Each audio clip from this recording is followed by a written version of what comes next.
I arrived at my grandmother's without calling. I just felt heavy-hearted after work. I craved tea and her quiet voice, free of advice and unnecessary questions. I pressed the doorbell, heard the familiar shuffle of slippers on the parquet. The lock clicked, and as soon as the door creaked open, my grandmother suddenly paled, as if all the air had been let out of her. She grabbed my sleeve and whispered almost silently, "Quickly to the kitchen, under the table, and not a sound." For a second, I thought, that's it. Grandma's lost her marbles. But her eyes held no confusion, no elder's frailty. There was fear, pure, concentrated fear of someone who understands what's about to happen. I did as she said. On tiptoe, I crossed the hallway and slipped under the heavy oak table, the very one where we'd gathered for every holiday throughout our lives. The wood smelled of wax. It was cool beneath the table, and my heart pounded so fiercely that it felt audible on the stairwell. And almost immediately, footsteps in the entryway, masculine, achingly familiar. Maxime. And now, let's rewind to the beginning, because there's no other way to explain how I ended up hiding under my grandmother's table from my own husband. I met Maxime in late spring at the birthday party of my university friend Kira. She'd booked a table for 12 people at a small restaurant on the outskirts of Moscow. Half the guests were strangers to me. Maxime sat opposite, a few places down, and spent the entire evening looking at me. Not rudely, not undressing me with his eyes, but as if he was simply curious, as if he was captivated by my every movement. And each time I looked up, he was already smiling, calm, confident, making me want to smile back involuntarily. He approached me near the end of the evening, when the group had broken into smaller circles, and someone had put on music. He asked what I did for a living. I told him I was interning at a law firm. We handle family matters and inheritance. And he didn't flinch or change the subject, as often happens. On the contrary, he began asking questions as if it were the most fascinating thing in the world, whether inheritances are often divided fairly. Spouses can usually reach an agreement, or do they always end up in court? Is it true that in a divorce the law is always on the woman's side? I answered, getting caught up, and only later realized 2 hours had passed. It was Kira who told me in the taxi on the way home. "Did you see how he looked at you? Hold on to him tight before someone else snatches him away." Maxime introduced himself as a project manager at a development company. Something about commercial real estate, construction projects, government contracts, subcontractors. I didn't delve into it. Construction always seemed like another world to me. He spoke about it casually, without details, but he had a way of talking that gave you the impression. He was doing well, he knew his stuff, he had everything under control. For our first date, he took me to a trendy restaurant. He chose the wine himself, a good red one. I even remembered the name then because he said it with such certainty, as if he'd been doing it his whole life. He paid the bill without a second glance, as if it wasn't money but a coat check receipt. For our second date, he brought white peonies. I wondered for a long time afterward how he knew they were my favorite flowers. And only later did I recall. I'd mentioned them casually at Kira's birthday party, just a passing remark. But he remembered. He remembered everything. The little things. That I don't eat fish, that I drink tea without sugar, that I can't stand being late. And he was never late. He always arrived precisely at the appointed time. His car was clean, his shirt pressed, and his smile seemed to say without words, "You matter to me." I was 25 then. Before him, I'd had 2 brief, unsuccessful relationships. The first with a classmate who left right before final exams for someone else.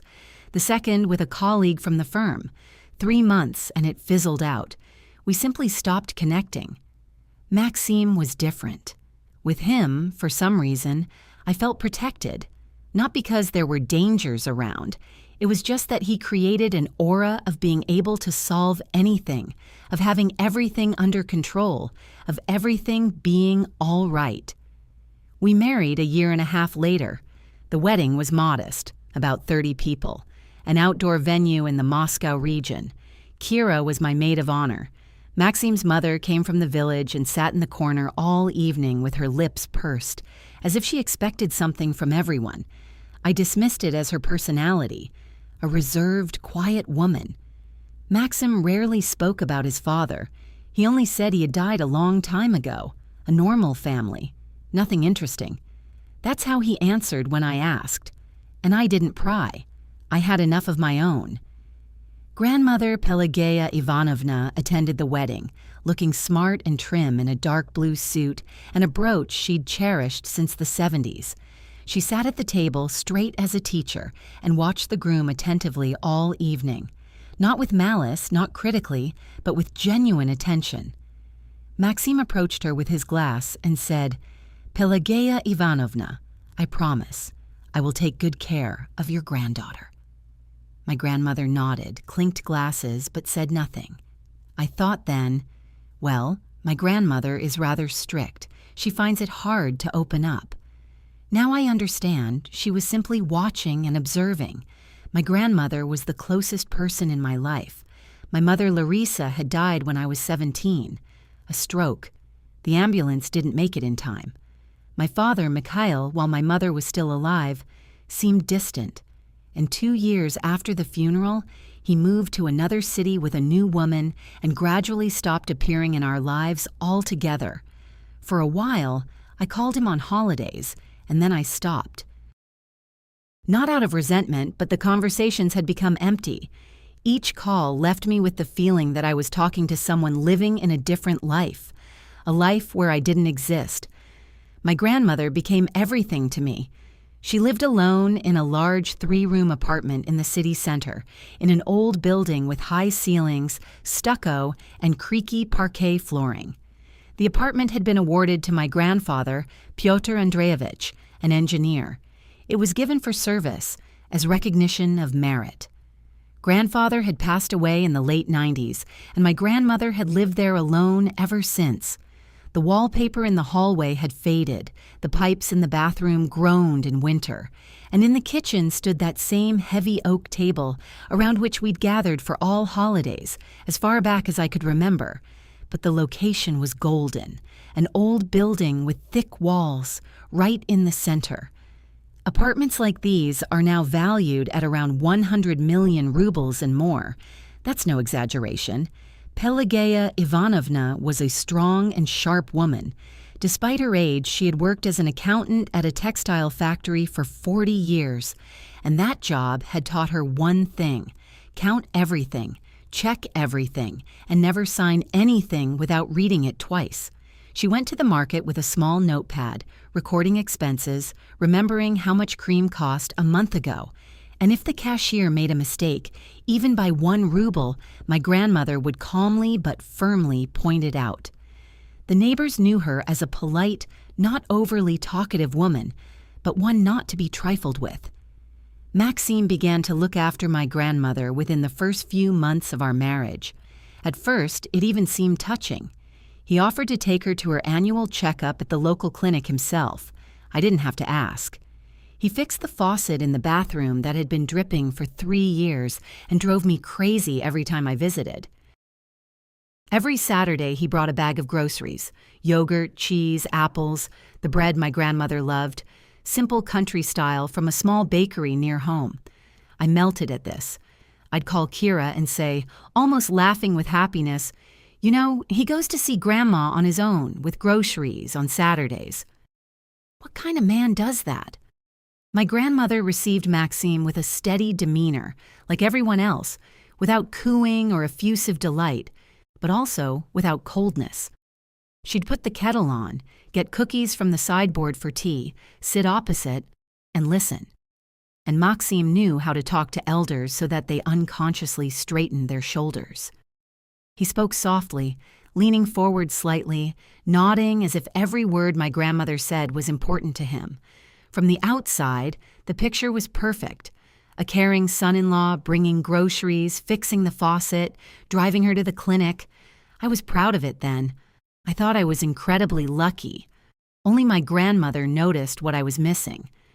Every time Maxime visited, he looked at the apartment too intently, not like a guest, but like someone assessing. He walked slowly down the hallway, his gaze not lingering on the wallpaper and photographs, but on the walls, the ceiling, the windows, as if he were mentally measuring what could be moved where. Once he stopped by a wall in the hallway, ran his palm over the plaster and said, "This wall looks like it's load-bearing. They don't build like this anymore." My grandmother said nothing, just looked at him the way one looks at a cashier who's holding onto your change for too long. Another time, he peered into the pantry and asked how many square meters the apartment was, according to the documents. Then, as if in passing, he inquired about the year the building was constructed and the condition of the floors. "Professional interest, Pelageya Ivanovna," he smiled. "I'm in construction, after all." My grandmother nodded, poured the tea, and only later did I understand. She simply filed it away in her memory, like putting a receipt in a drawer, not knowing when it would be needed, but certain it would be. The turning point came around the 3rd year of our marriage. Maxime started bringing up the topic of my grandmother's apartment more and more often, choosing opportune moments during dinner when I was tired and my mind was occupied with work. The last thing I wanted was to argue. He might be sitting there, spreading butter on his bread, and say in a calm voice without looking at me, "Liuda, I've been thinking. Grandma isn't young anymore. Who knows what might happen? It's better to sort everything out in advance so we don't have to rush around and spend money on lawyers later." I immediately tensed up. "Maxime, Grandma is alive and well and perfectly lucid. I'm not going to talk to her about the apartment just in case." He feigned offense. "I'm not suggesting anything bad. It's just, well, to arrange a gift to you for peace of mind."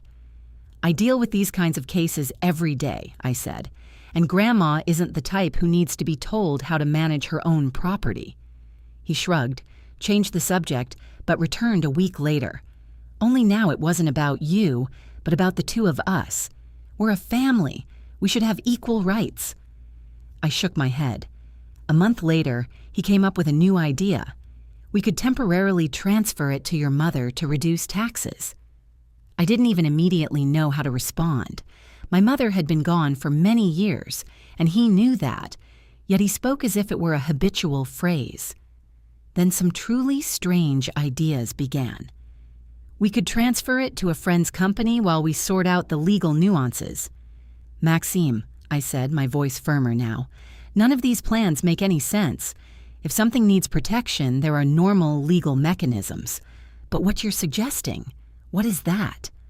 He put his fork down on the table harder than necessary. The sound was unpleasant, metallic. "Are you implying I'm plotting something? I'm thinking about the family and you don't trust me." I fell silent. I'd never been good at arguing. It was easier for me to back down, wait it out, pretend it would all resolve itself. Now I realize that was my weakness. Then I called it not escalating. Meanwhile, Maxime started visiting my grandmother more often. At first, only on Saturdays, like before, then even during the week. He'd come home and say casually, as if it were no big deal, "Just stopped by on the way. She needed a light bulb changed." Or, "Brought her medicine," or, "She asked for help." I was happy. I thought Grandma wasn't alone. I thought it was the right thing to do, until one evening Grandma called herself. Her voice was steady, without a tremor, but I immediately knew something important had happened. "Liuda, Maxime came by today," she said, and again she spoke about the apartment. "He suggested transferring it to you. I refused. I want you to know." I stood with the phone in my hand, unable to move. "Grandma, he started this conversation himself." "He spoke very beautifully without you," she said calmly. "About utilities, about repairs, about how hard it is to be alone. But I spent 40 years counting other people's money. I can tell when someone starts counting mine." I promised to talk to my husband that same evening. I tried to be gentle, without accusations. I still hoped it was a misunderstanding. "Maxime, Grandma said you brought up the apartment again. We agreed not to pressure her." He raised his eyebrows as if I'd said something foolish. Pressure? I was simply discussing practical matters with an elderly person. She's alone in a huge apartment. It's hard for her. She didn't ask you to discuss paperwork, I said, not complaining that it was hard for her. He smiled briefly, unpleasantly. Why is she so stubborn like you? The conversation veered off course again, and I retreated once more, though a feeling like murky water settling in my chest began to form. After that call from my grandmother, Maxime's visits became different. He started bringing her papers to sign. The first time, a power of attorney to receive mail. My grandmother read it, saw nothing suspicious, and signed it. The second time, consent for a technical inspection of the apartment. My grandmother put on her glasses, read it twice, and asked, "I didn't order any inspection. Where did this come from?" Maxime explained that it was a standard procedure from the management company. My grandmother nodded, but the next morning she called them herself. They hadn't planned any inspections and hadn't sent out anything. The third time, Maxime brought a document that my grandmother didn't really have time to examine. He was already at the door, in his jacket, hurrying her. "It's just a formality. All the neighbors have already signed for the report. Come on, Pelageya Ivanovna." My grandmother calmly said, "Leave it. I'll look at it without rushing." He hesitated, but left it. The next day, he came for the paper, and acting as if nothing had happened, said the issue had been resolved on its own, and it no longer needed to be signed. That's when my grandmother didn't call me. She went to her neighbor across the hall, Klavdia Semenovna, a small, dry woman with a very straight back and a gaze that made even grown men speak more softly. She had worked in the police her whole life, as an investigator, then retired, but she hadn't lost her habit of asking uncomfortable questions. My grandmother came to her with a teapot and told her everything, about the visits, about the professional questions, about the papers. Klavdia Semenovna listened silently, stirring her tea with a spoon. Then she said curtly, "Pelageya, write everything down." "Write what down?" "Everything. The date, the time, what he said, what he brought, how he behaved, in a notebook, in your phone, anywhere. And for now, don't tell anyone." Why? Because she trusts him. And if he realizes you've figured him out, he'll change his tactics. Let him think you're just an old, stubborn woman. For now, that's your advantage. That evening, my grandmother took an old checkered notebook from a drawer, opened the first page, and carefully wrote the date. Then 3 words, "Maxime visited." And below, everything she remembered, every phrase, every paper, every look, even the pauses. She wrote in the neat handwriting of a person who had kept records for 40 years. Only now she wasn't counting money. She was counting other people's intentions. And here's the scary part. At that moment, I still didn't know my grandmother had started this notebook. I still thought we were just going through a difficult period, that Maxime was stressed, that we just needed to wait it out. But that evening, my grandmother closed the notebook, put it back in the drawer, and as she told me later, she didn't think about the apartment for the first time. She thought for the first time, and who will protect Liuda? And the next day, Maxim went to see her again. Only I didn't know that yet. After that conversation with my grandmother, something in our lives shifted by a few centimeters. Everything seemed to be in its place, but I started stumbling, not with my feet, but with my head. It seemed like the same house, the same work, the same Maxime, but the air felt different, dense, like before a thunderstorm. Maxim changed gradually, not abruptly, not overnight, but slowly, like how it gets dark earlier in October. Yesterday it was still light at 7 in the morning, and today it's twilight by 6. He became irritable. He spoke on the phone in another room, closing the door, and if I entered, he'd cut off his sentence mid-word and dismiss it. It's work. Nothing interesting. He started disappearing in the evenings, sometimes client meetings, sometimes delayed at the construction site, sometimes subcontractors arrived. He had to deal with it. He returned late, sometimes smelling of tobacco, even though he had assured me for 2 years that he had quit. I'd ask how his day was, and he'd answer with one word: "Fine. Tired. Don't want to talk." The money, which he used to talk about so casually as if it came by itself, suddenly became a sore subject. Restaurants disappeared. He started buying groceries on sale, standing by the shelves for a long time, comparing the price of chicken on his phone. And this didn't even alarm me at first. I thought then, well, it happens. A project got delayed. Everyone's unstable right now. The main thing is the family. One evening, I was sitting in the kitchen with my laptop, sorting through work emails, and Maxime sat opposite me and said in the voice of someone asking a family favor, "Liuda, can you pay the utility bills this month?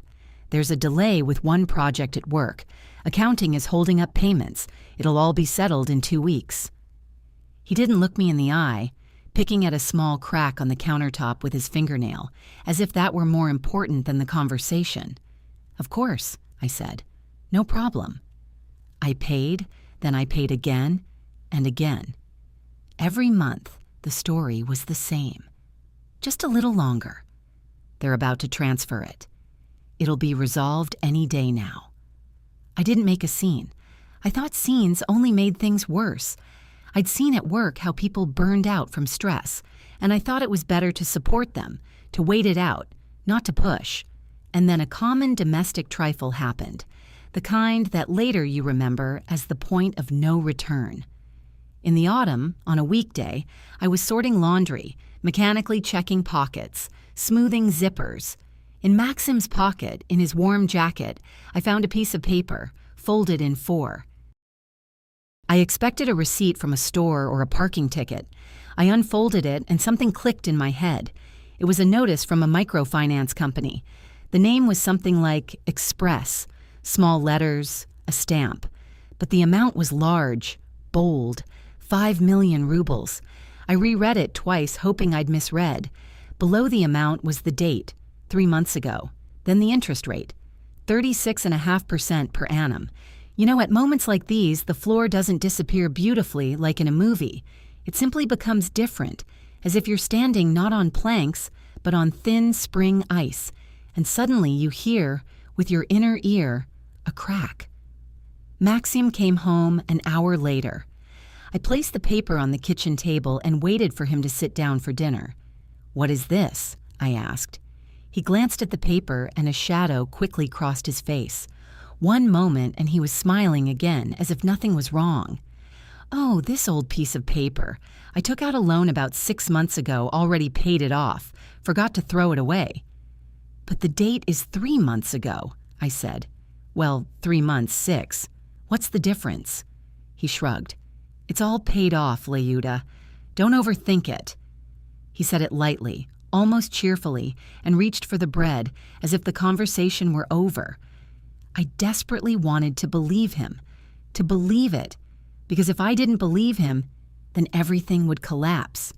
And he was reliable, and he was in control, and we were a family. I would have had to admit then that I had lived next to a person I didn't know. I didn't argue. I put the paper in my robe pocket, washed the dishes, and went to bed. The next day at work, during lunch, when my colleagues went to the cafe, I stayed at my desk, opened my laptop, and did what lawyers do best. I stopped listening to words and started checking facts. First, I just searched the internet for the name of this company. It existed, registered recently. The address was somewhere on the outskirts, one director. The reviews were typical for such places. "Don't take it. The interest rates are brutal. They call after a week. They pressure you. They threaten you." Reading these reviews, I heard the voices of our female clients, women with folders with red eyes who came to our firm and said, "I don't know what to do. He took it and now it's all falling on me." And then I remembered the business card. Maxime had a white business card with a company logo in the entryway back in our first year. Position, project director. I was even proud then. My husband is successful. My husband is serious. I found that business card in a dresser drawer in a folder of unnecessary papers. I entered the company name into the tax service website, where organizations are checked according to the Unified State Register of Legal Entities. And when I saw the result, my fingers went cold. The company had been liquidated. Status: excluded from the register. No activity. Essentially, a shell. Meaning Maxime had been going to work at a place that hadn't existed for a year and a half. I closed my laptop lid, leaned back in my chair, and stared out the window for several minutes.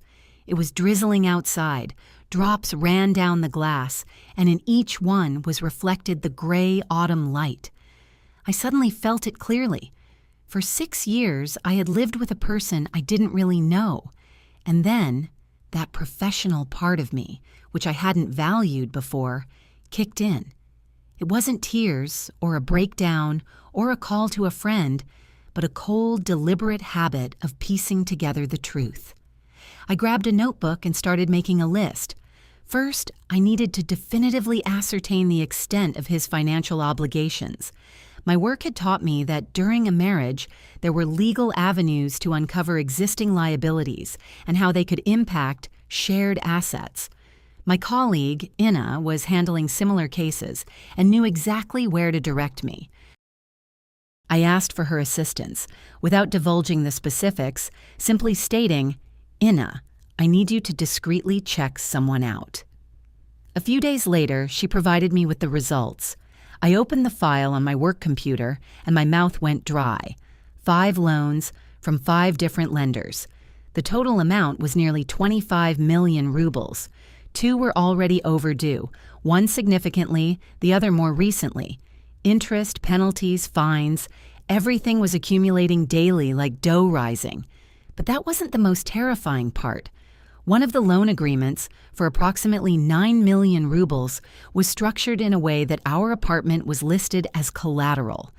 That very one-bedroom apartment we had purchased in our 3rd year of marriage with a mortgage, the one I considered the only stable thing in my life.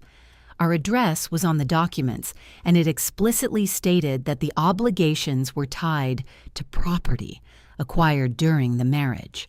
I took screenshots of every relevant line, printed them out, placed them in a clear folder, and tucked it away in the bottom desk drawer beneath older files.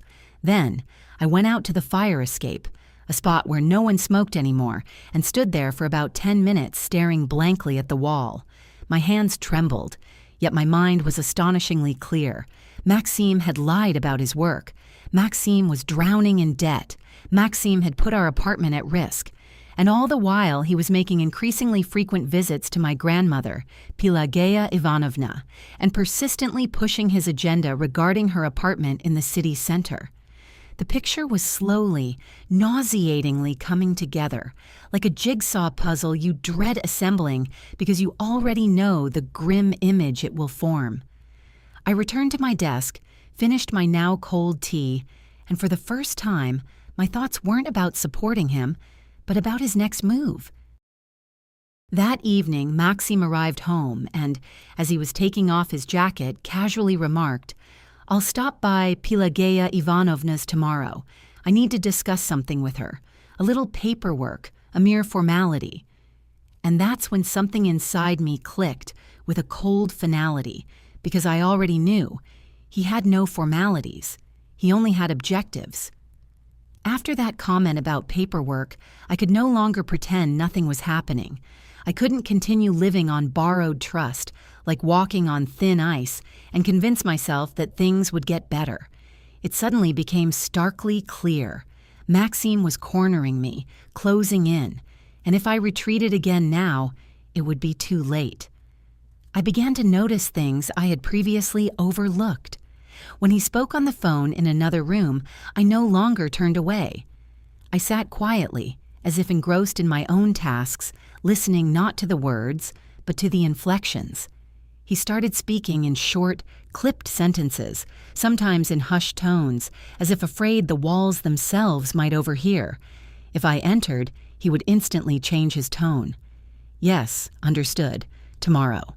All right," and immediately. "Liuda, that's business. What's up?"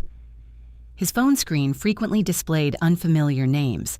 Not Sasha, not Igor, but strange nicknames, fragments, gray moment, the deal, Arthur, car. And each time the screen lit up with a message, he would flip the phone face down as if by accident, as if it were a habit. One night, I woke up to find him getting out of bed, going into the kitchen, and speaking quietly on the phone. I lay there listening to the sound of his footsteps on the old parquet floor, the creak of the cupboard door, the clink of a spoon against a glass. He spoke in a near whisper, but one word reached me clearly.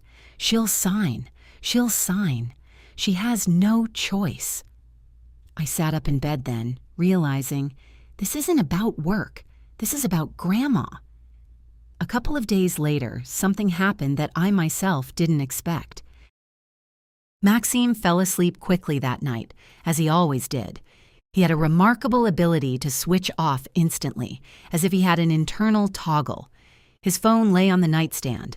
I knew the password. He had typed it in front of me 1,000 times, never bothering to hide it, confident I wouldn't pry.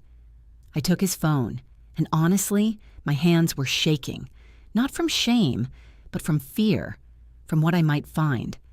I opened the chat with Gray, and the very first line struck me like a slap.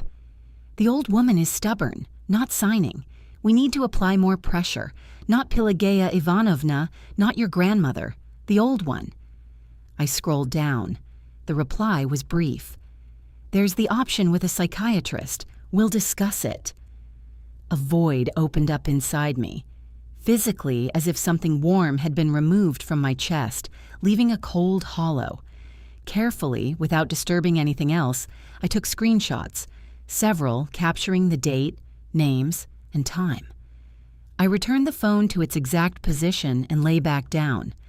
Maxime beside me breathed evenly, calmly, while I lay awake until dawn, listening to his breathing. Alien. And one simple thought kept circling in my mind. He wouldn't stop on his own. Across town, my grandmother wasn't idle either, though I didn't know it then. Pelageya Ivanovna continued to meticulously fill her notebook, recording every visit, every document, every attempt to approach from a different angle, and Klavdia Semyonovna, the neighbor, retained all this information with the precision of an investigator, calmly, unemotionally, but with absolute accuracy. One evening, Grandma called her. He came again, she said, her voice brief, again about the notary. Klavdia Semyonovna paused before replying just as concisely. Pelageya, the notebook is good, but we need a voice. What voice? A recording. The notebook can be disputed, claimed to be self-written. But a voice, that's a voice. You can't mistake it. My phone is a flip phone, Grandma sighed. I can barely read text messages. I'll bring my old smartphone. It's simple. Press a button. It records. I'll show you. That very evening, Klavdia Semyonovna arrived at Grandma's in her robe and slippers, but with the demeanor of someone on duty. She brought an old smartphone with a cracked screen, turned it on, found the recording app, and began explaining. See this button? Press it, and it starts. Press it again to stop. Look, the seconds are ticking. Grandma put on her glasses, fumbled with her fingers, got frustrated with herself, and started again. Within half an hour, she was pressing it confidently. Won't he notice? She asked. He won't notice if you don't fuss, Klavdia Semyonovna assured her. Place it on the hall table. Cover it with a newspaper or magazine. The key is to turn it on before you open the door. Grandma nodded. Later, they told me she sat in the kitchen after her neighbor left, holding the unfamiliar smartphone, realizing that at 78 years old, she was learning not a new recipe or an exercise routine, but how to defend herself against her own son-in-law. During those days, my work felt completely detached from ordinary life.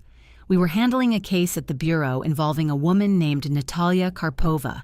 Her son-in-law had tried to transfer ownership of her apartment to himself while she was hospitalized after surgery. He had presented a power of attorney, and the signature was clearly not hers. but the notary had acted as if everything were perfectly normal. I was sorting through papers, cross-referencing dates, noting discrepancies, and suddenly found myself reading, not about Natalia Karpova, but seeing my grandmother.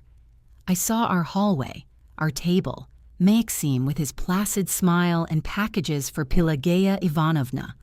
The thought made me feel nauseous, like swallowing bitter medicine. That evening, I stayed at work later than usual, not because of an overwhelming workload, but because I didn't want to go home. Everything at home was the same, yet it felt alien. Even when Maxim was there, he seemed absent, and when he was gone, I was left alone with my thoughts, which offered no respite. I longed to be at my grandmother's, to simply sit in her kitchen, listen to the ticking clock, the simmering kettle, her chatter about neighbors and the weather, as if the world were free of threats and deception. I didn't bother to call ahead.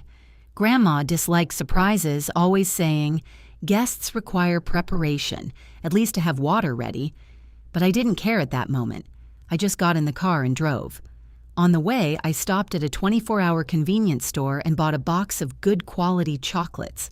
She liked them, not overly sweet, but with a slight bitterness. I went up to the third floor and rang the doorbell. Slow footsteps, her familiar, comforting sounds came from behind the door. The lock clicked. The door opened a crack, and in that first instant I saw it. Grandma wasn't just surprised, she had gone pale. Her eyes were wide, her hand on the doorknob trembled. This wasn't a dizzy spell or weakness.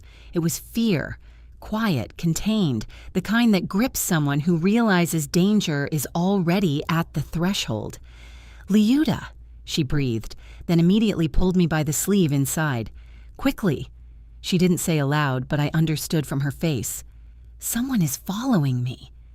I didn't even ask who it was. Grandma's expression made it clear there was no time for questions. "To the kitchen, quickly," she repeated, almost a whisper. "Under the table and not a sound. Don't let them hear you. Be silent." I walked down the hallway as if in a dream. The kitchen was familiar down to every scratch on the furniture, every creak of the floorboards. It was tighter under the table than I remembered, but I squeezed in, tucked my legs, pressed my back against the wall, and froze, hugging myself. My heart pounded so fiercely I feared it would betray me. Less than a minute passed. The doorbell rang. Grandma opened it almost immediately. First I heard the lock click, then the confident, unhesitating entry of someone into the hallway. "Maximov, good evening." "Pelageya Ivanovna." His voice was steady, pleasant, the voice of an ideal son-in-law. "I was passing by, brought you some fruit, nice apples, and sweet seasonal grapes." "Thank you, Maxim," Grandma replied calmly. "Come into the living room, I'll make some tea." I heard the rustle of a bag, then his footsteps moving further towards the living room and the slight creak of the springs as he settled into an armchair. Grandma walked past the kitchen, and it seemed to me she paused for a fraction of a second in the doorway, but didn't turn around. She just said, almost silently, "Quiet." I pressed my palm to my mouth, trying to suppress even my breathing. The first few minutes of their conversation were such that anyone overhearing would have thought, "Oh, he's just come to visit." "How's your blood pressure?" "Normal." "Did you go to the clinic?" "I did."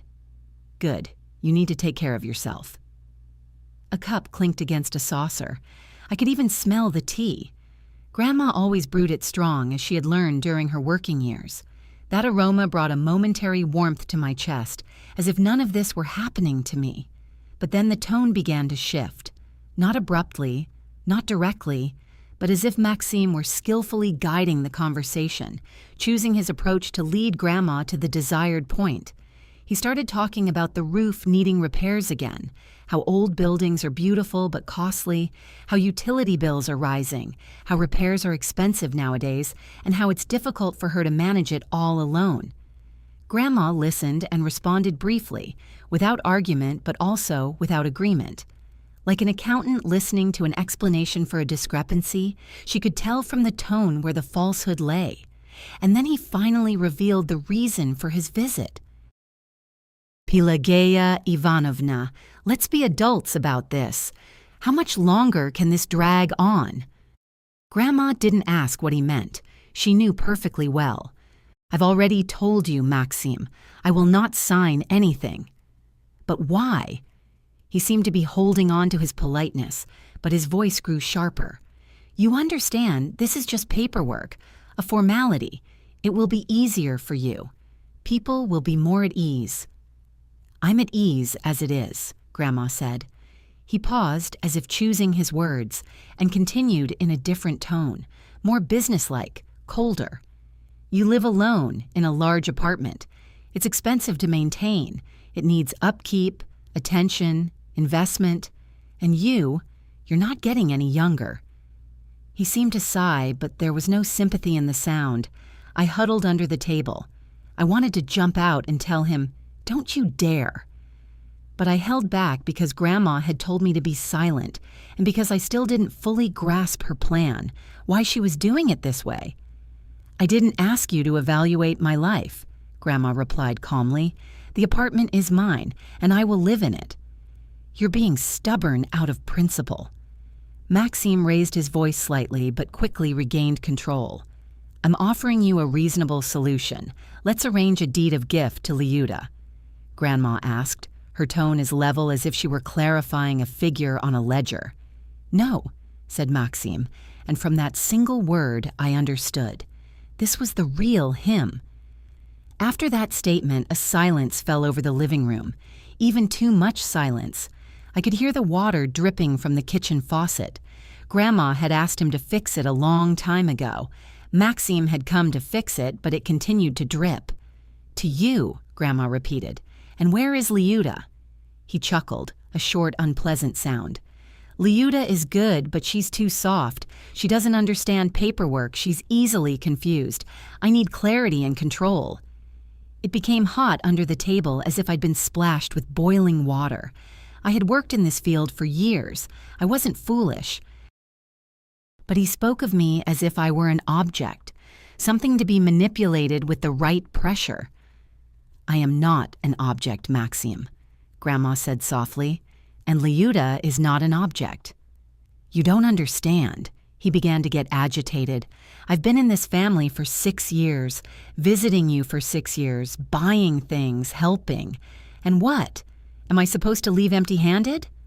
You weren't visiting me. You were after the apartment, Grandma stated emotionlessly. Just a fact. Maxim fell silent.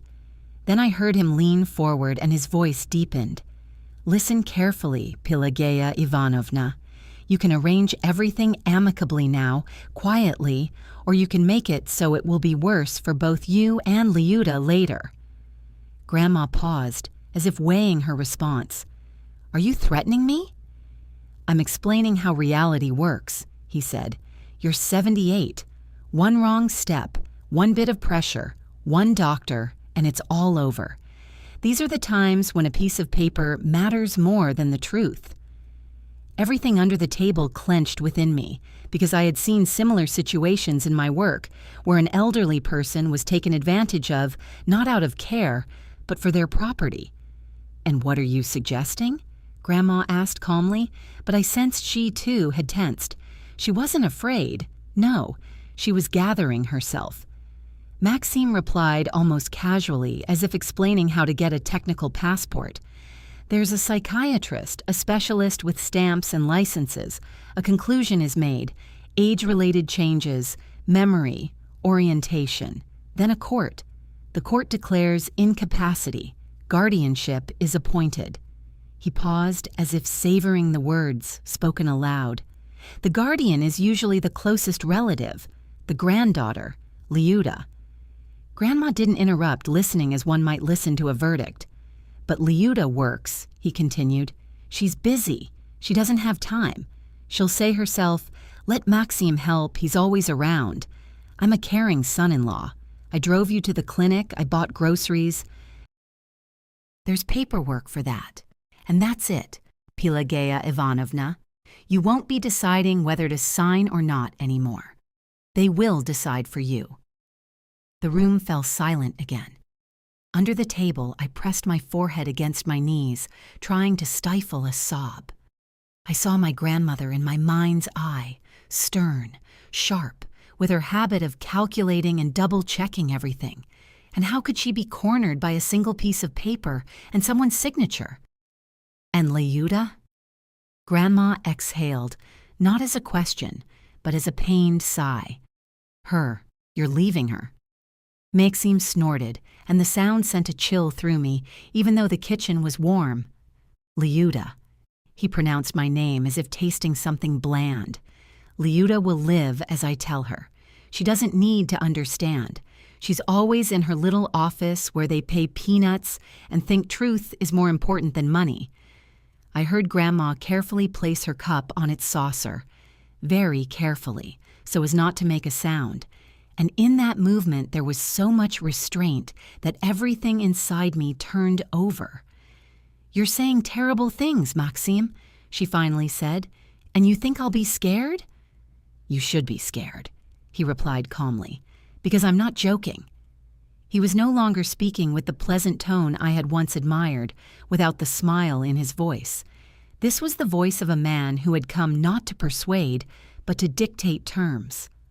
"I'm giving you a choice," he continued. "Either you sign the deed of gift to me, and everyone lives peacefully, or you refuse, and then things will go differently, through doctors, through the court, through guardianship. I know how to see things through."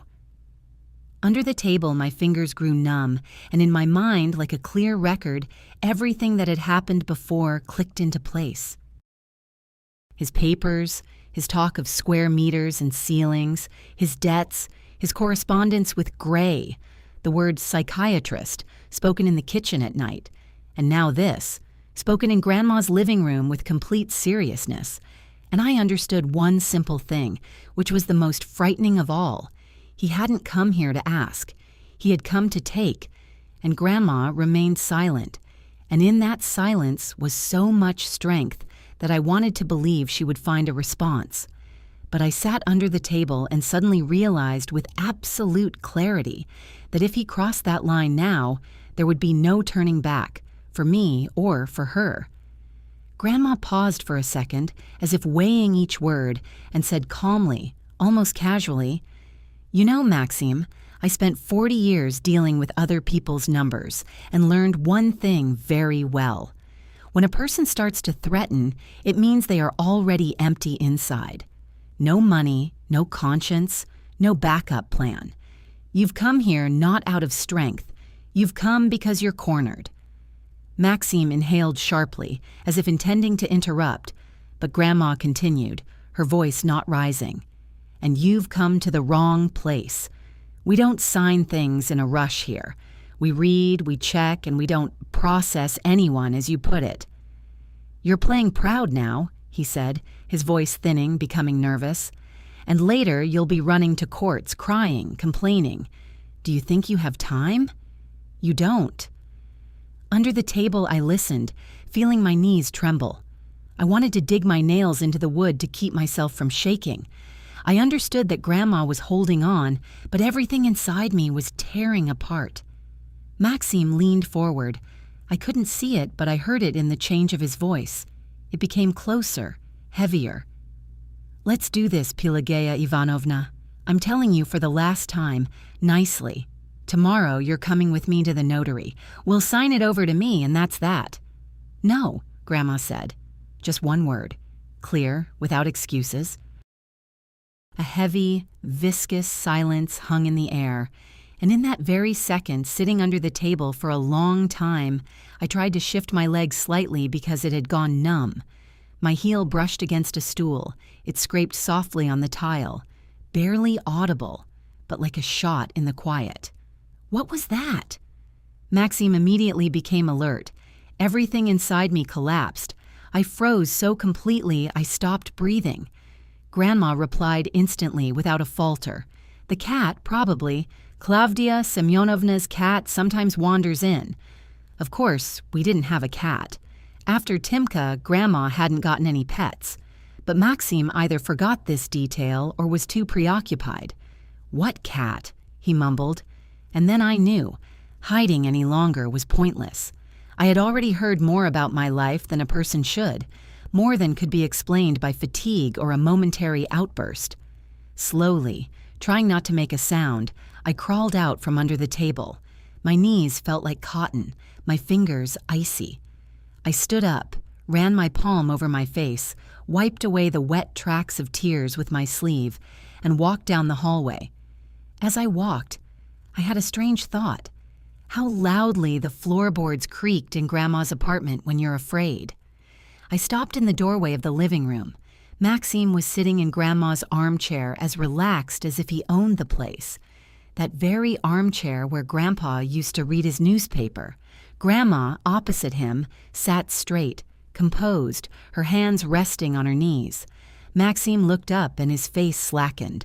First surprise, then fear, then an attempt to force a smile. "Liuda, what are you doing here?" he said quickly. "When did you arrive?" I stood there and looked at him, as one looks at a person suddenly seen without their mask. "I heard everything," I said. I was surprised by my own voice. It didn't tremble. It was dry, steady. "What are you talking about?" He took a step towards me, his palms slightly forward, a gesture of appeasement. "Come on, calmly. You misunderstood. We were just discussing things." "No need, Maxime," I interrupted. "About the psychiatrist, the court, guardianship, the deed of gift to you, and how you know how to see things through." He froze, for a second, as if he'd been hit. Then he pulled himself together and tried again, softly. "Liuda, I was emotional. I'm having problems right now. I said too much."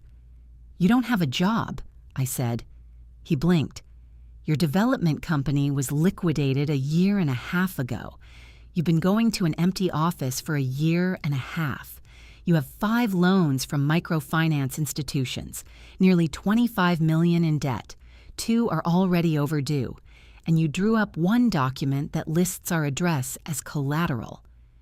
I saw his lips turn pale, the color drain from his face, and for the first time in this whole ordeal, he fumbled for words. "Where are you from?" he finally managed to stammer. "I'm a lawyer, Maxime," I replied. "I see people doing the same thing every day. I just never imagined one of them would end up in my bed." The room fell silent. All I could hear was the persistent drip from the kitchen faucet, the very one he had supposedly fixed. My grandmother slowly rose, walked to the hall table, and picked up her smartphone. She unlocked the screen, tapped a few times with practiced efficiency, and then turned it towards me. The display showed a recording in progress. It had been running for nearly an hour. She pressed stop and looked at Maxime. "I turned it on as soon as you called," she said calmly. "It has everything. Your words, your threats, the psychiatrist, child protective services, the deed, all in your voice." Maxime took a sharp step towards her. "Give it to me. Now." Just then the door opened, or rather, it hadn't been fully latched. Grandmother, it seemed, hadn't had time to secure it with both locks. Standing in the doorway was Klavdia Semyonovna, in a robe, slippers, small, dry, but her presence instantly transformed the room. She looked at Maxime and said softly, almost kindly, "Young man, take your hand away." Maxime flinched but stopped. "This is a family matter," he blurted out. "Stay out of it." Klavdia Semyonovna didn't even raise an eyebrow. "I'm not interfering," she said. "I heard through the wall. You were threatening an elderly woman? That's no longer a family matter. I've already called the precinct. They'll be here shortly. You'd best leave now." Maxime's gaze flickered between her, my grandmother, and me. His eyes held a whirlwind of emotions: anger, panic, calculation, a desperate search for an escape. "Liuda, let's talk," he suddenly said, his voice changing, becoming almost pleading.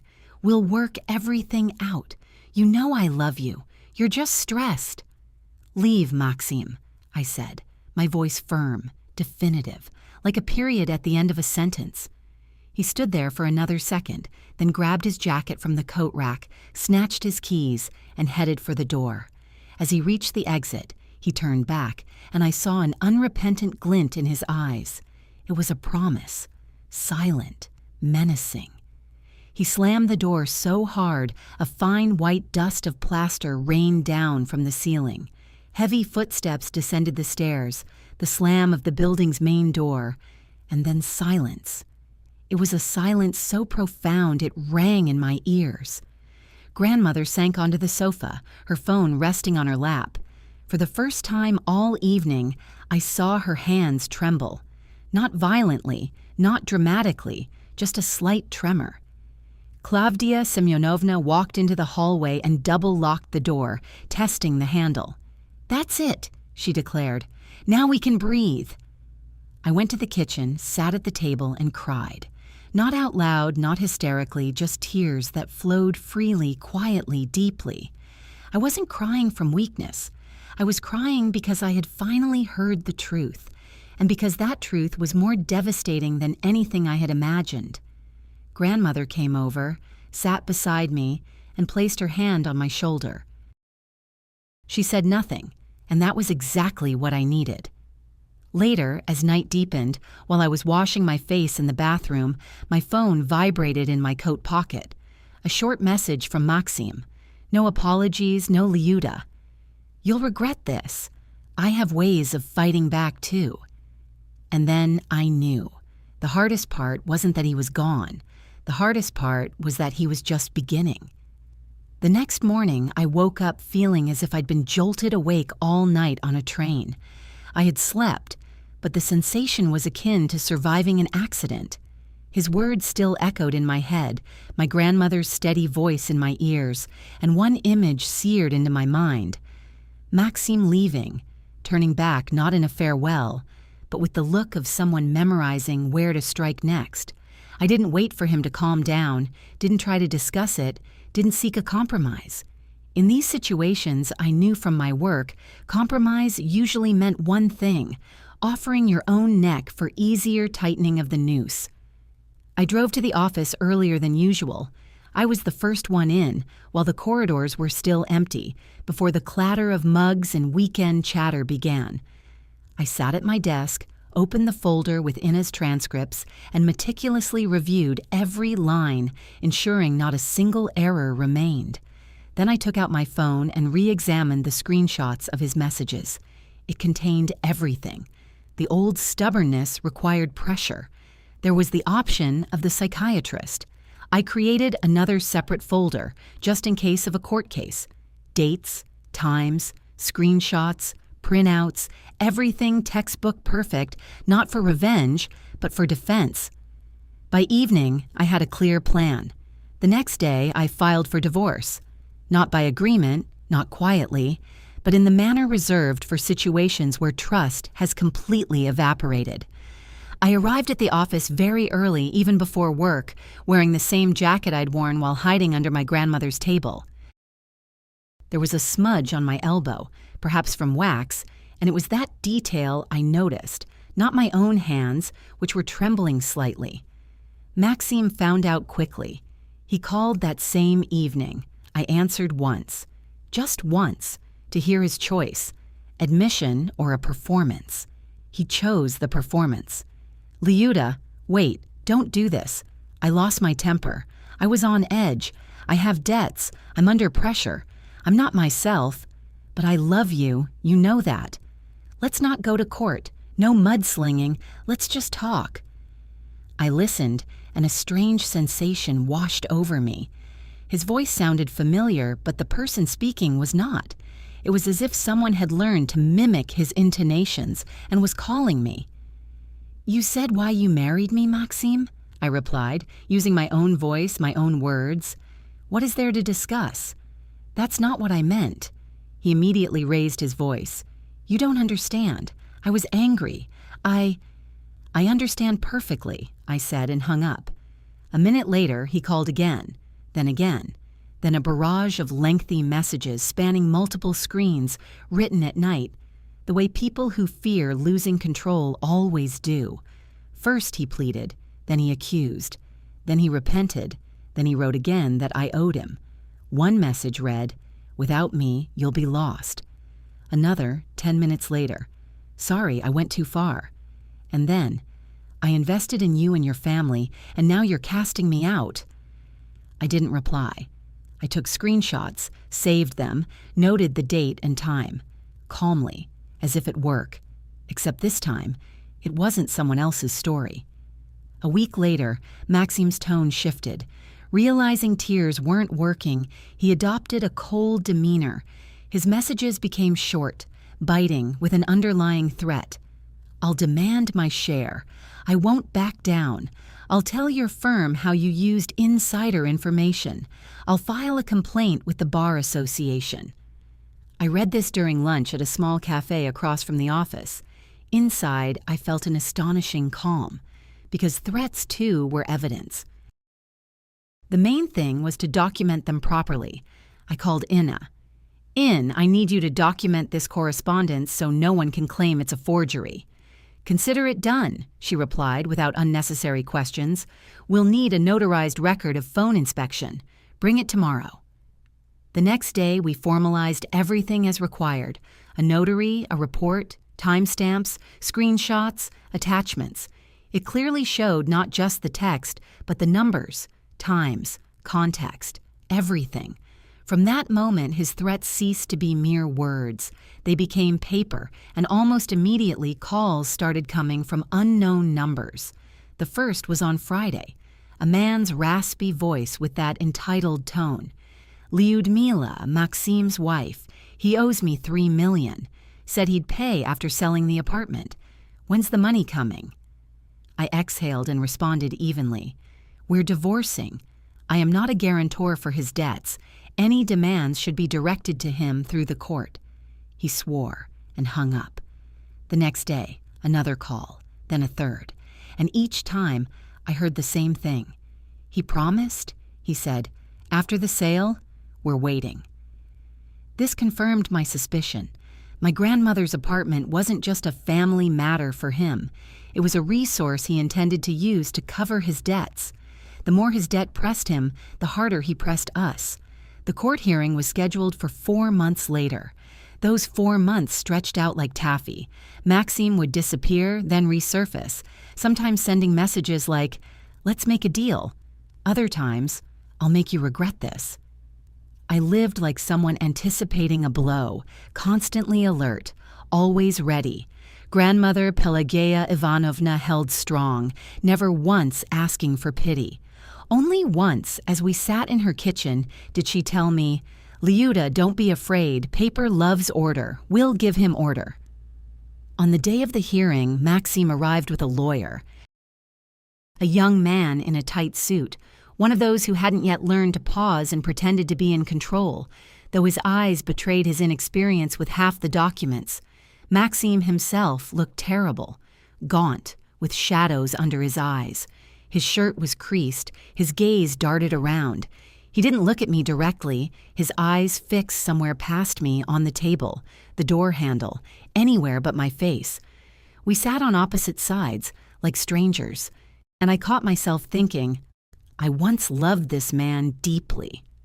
Now, looking at him, I didn't recognize him, as if I were shown an old photograph where only my smile was genuine.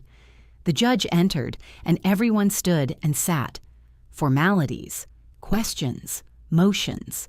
And then Maxim attempted his masterstroke. His lawyer stood and declared that the audio recording made in Pelageya Ivanovna's apartment was allegedly illegal, an invasion of privacy, and therefore inadmissible as evidence. Maxim brightened at these words. I even noticed he seemed to straighten up. For a second, he had that look again. "Now I'll turn everything around." I sat up straight, my hands on my knees, and waited. I knew this was coming. They always did this. When they had nothing substantial to say, they attacked the procedure. And then Elena Sergeyevna Gromova, our senior partner, stood up. A woman over 50, with a short haircut, a calm voice that commanded even experienced judges to listen more attentively. She explained in simple terms, without convoluted jargon, so everyone could understand. The recording was made in Pelageya Ivanovna's own apartment, using her own device. At the moment she was being threatened. It's a record of threats made against herself, not eavesdropping or interception. The threats were specific: declaration of incapacity, pressure through a doctor, arrangement of guardianship. The citizen was defending herself as best she could. The judge listened, asked clarifying questions, and leafed through the papers. The courtroom was silent. One could hear the nervous clicking of a pen. Maxim sat, teeth clenched, and I saw his jaw twitch. The judge called for a recess. "The court will adjourn to consider the motion," she announced. Everyone stood. The judge left. And in that instant, before she returned, for the first time in all this time, I felt a true, cold fear. Because if the recording wasn't accepted, Maxim would have breathing room again, another chance to manipulate, to pressure, to drag things out, and worst of all, to reach for my grandmother again. I raised my eyes and met Maxim's gaze. He was looking directly at me, and in that look, there was no remorse. There was a silent challenge. "Wait, you'll see." The door behind the judge was still closed, but inside me, everything tightened as if the verdict would be delivered not on paper, but directly onto my soul. The judge returned quickly. We stood, then sat. She looked at the papers, then raised her eyes to us and said calmly, without emotion, in the manner of those who have seen too much of others suffering and are no longer surprised, "The motion to exclude the audio recording is denied. The recording will be admitted as evidence." It was as if I could finally inhale after months of suffocation.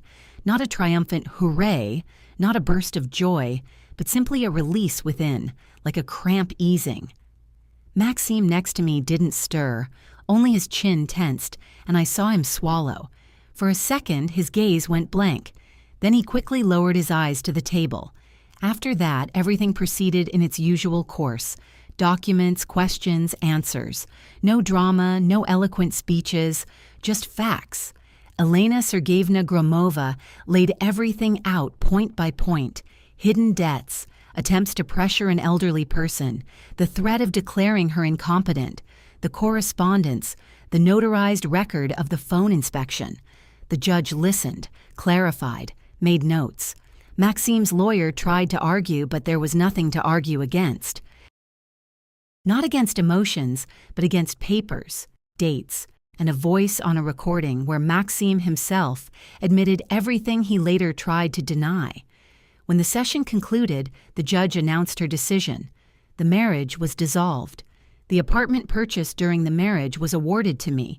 Considering Maxim's evasive actions, his concealment of obligations, and his attempt to leverage our home without my knowledge, his claims for compensation would be evaluated separately by the court, but they lacked a clear basis.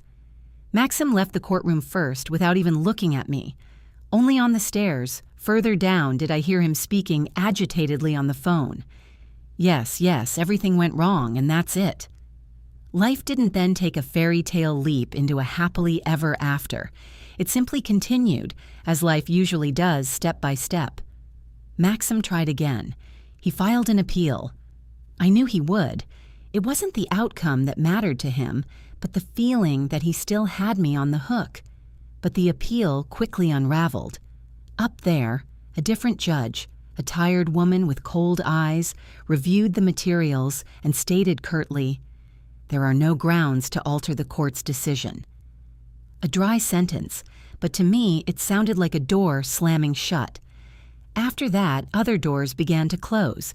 Maxim was left with no family, no apartment in the city center, no convenient explanation for his work. The creditors he had promised to pay after the sale realized there would be no sale and came after him themselves. One loan was already overdue, another was approaching. They started seizing everything they could from him. The car turned out not to be his. It was repossessed due to leasing. Friends sued him, others came to talk. I learned about it not from him, but through calls and rumors. Once, Kira, the one I met at the party, messaged me. Heard Maxim went to live with his mother in the village. They say she finally understood what he got himself into and what he was doing. I read it and felt nothing. No schadenfreude, no pity, just emptiness, and frankly, relief. Because when a person completely leaves your life, it's better than when they linger nearby, constantly pulling at the strings. The first few weeks after the divorce were strange. I'd come home to our small one-bedroom apartment and not recognize the silence. Before, the silence had been taut, like fishing line. I was always waiting for the jingle of keys, footsteps, a voice, irritation, sudden questions. Where were you? Why so late? Even when he was quiet, it wasn't peace but pressure. Now, the silence was different, soft, spacious.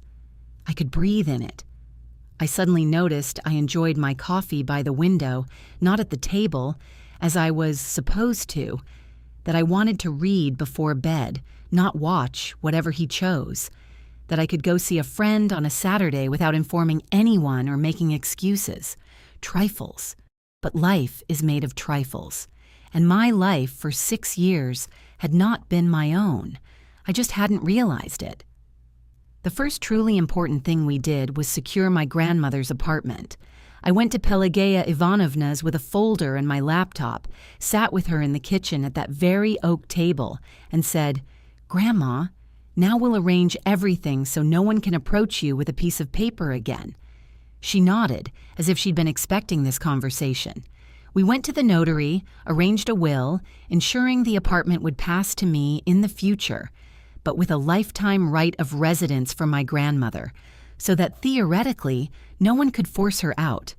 We updated all documents, made all necessary entries, and set up notifications for any registration actions, so that if someone tried to meddle with a power of attorney, a deed, or anything else, I would know immediately, not a month later, or by accident. Klavdia Semyonovna also came over that evening. She sat with us over tea, looked at the papers, at grandmother, at me, and said, "Now that's right. It's late, of course, but you've done it." She wasn't a sentimental woman, which is precisely why I trusted her. When we finished, grandmother washed the cups for a long time, though a simple rinse would have sufficed, and then said quietly, "Liuda, I didn't hide you under the table out of fear back then. What was it for?" She wiped her hands with a towel and looked at me with the wisdom of an adult who understands the value of words. "I knew that if I simply told you he's a bad person, you would doubt, you would look for excuses, because you loved him, because you were afraid to admit you were wrong. But if you saw it yourself, everything inside you would fall into place. Painful, but honest." I remained silent then, because it was the truth, and because I was ashamed that it took a table and a recording for me to stop being compliant. Months later, I found myself thinking that the office had become too small for me, not in terms of money or position, but in terms of purpose. More and more women came to me, resembling my former self.